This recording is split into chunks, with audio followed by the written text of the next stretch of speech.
না যাওয়া মানে কি? প্রথমে কথাবার্তা হয়, দেখা সাক্ষাৎ হয়, আস্তে আস্তে এগুলো আস্তে আস্তে আস্তে আস্তে প্রকৃত জিনার দিকে নিয়ে যায়। এজন্য গায়রে মুহাররম, এখানে কোনো যে অনেক সময় দেখা যায় কিছু কিছু মহিলা আছে ভাই পাতায়, ভাই ধর্মের ভাই, ধর্মের বাপ, জায়েজ নাই, হারাম। ধর্মের বাপকে বিবাহ করা জায়েজ। কে ধর্মের বাপ? তাহলে ধর্মের কোনো বাপ হয় না। ধর্মের কি? উকিল বাপ। কি উকিল বাপ? উকিল বাপ গায়রে মাহরাম। উকিল বাপের সাথে বিয়ে বসা জায়েজ আছে। উকিল বাপ কি? ইসলামী শরীয়তের কোনো উকিল বাপ নাই। উকিল বাপ আছে না সমাজের মধ্যে? উকিল বাপ, পাতানো ভাই, পাতানো ছেলে জায়েজ নেই, হারাম। এদের সাথে 100% পর্দা করতে হবে। কি করতে হবে? 100% পর্দা করতে হবে। এই ভাই পাতানো ভাই, পাতানো ভাই আস্তে আস্তে আস্তে আস্তে অন্যদিকে দেখা যায় পাতানো ভাইও নাই, পাতানো বোনও নাই, এলাকা নাই, খুঁজে পাওয়া যাইতেছে না। এলাকা কি নাই, খুঁজে আর পাওয়া যাইতেছে না। পাতানো ভাইও পাওয়া যায় না, পাতানো বোন গেছে কোথায় আল্লাহ জানে। কোন এক কাজী অফিসের থেকে কিছু করে একেবারে কোথায় রাখছে। তাহলে যে পাতানো ভাই তাহলে ভাগলো কি লেগে? ভাইকে বিবাহ করা জায়েজ আছে, আপন ভাইকে বিবাহ করা জায়েজ আছে। দেখা যায় আপন ভাইকে দেখতে পারে না, আপন ভাইয়ের সাথে খাতির নাই, মোহাব্বত নাই, পাতানো ভাইয়ের জন্য জীবন দিয়ে দেয়।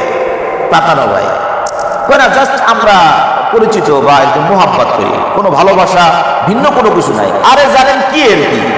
যেখানে একটা নারী, একটা বেগানা নারী, একটা বেগানা পুরুষ যেখানে কথাবার্তা হবে, মাঝখানে শয়তান যুক্ত হবে। শয়তান ততক্ষণ পর্যন্ত থাকবে যতক্ষণ পর্যন্ত জিনা সংগঠিত না হয়, ততক্ষণ পর্যন্ত শয়তান থাকবে। কিসের পাতানো ভাই, কিসের উকিল বাবা, কিসের পাতানো বাবা? জায়েজ নাই, হারাম।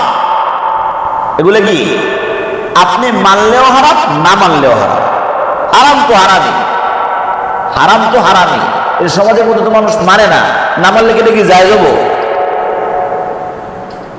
বিবাহের সুন্নত তরিকা আছে, এভাবে আসতে হবে। বিবাহের উকিল হবে মেয়ের বাবা, মেয়ের চাচা, মেয়ের মামা, আপন মামার পাতাইন না বাবা। কিন্তু বুঝছেন, কিন্তু পাতাইন না কোনো কিছু চলবে না।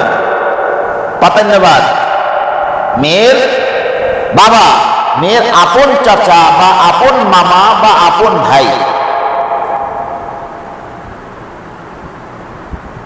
মেয়ের উকিলকে এই যে মিরপুর ডিওএসএস একবার একটা বিয়ের অনুষ্ঠানে আমরা গেলাম, বিবাহ সময়। তো মিরপুর ডিওএসএস এর যে কেন্দ্রীয় মসজিদের যে ইমাম খতিব, আমার বন্ধু মানুষ, মুফতি ফয়সাল রাফি, তো বিবাহ অনুষ্ঠানে আরো ওলামায়ে কেরাম ছিল। জিজ্ঞেস করলাম যে উকিল কে?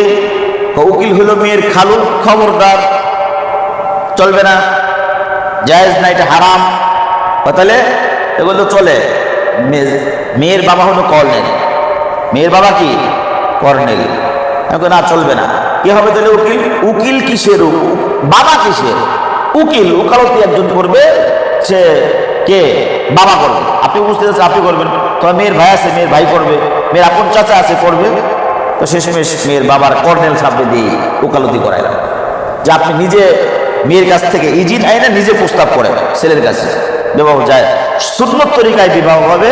এই বিবাহের মধ্যে কি আল্লাহ রাব্বুল আলামিন বারাকা ঢেলে দিবেন। যে সুন্নত পরিপন্থী কোন আমল আল্লাহ পাক পছন্দ করেন না। আল্লাহর হাবিবের সুন্নত ছাড়া আল্লাহ রাব্বুল আলামিন তার কোন আমল পছন্দই করেন না।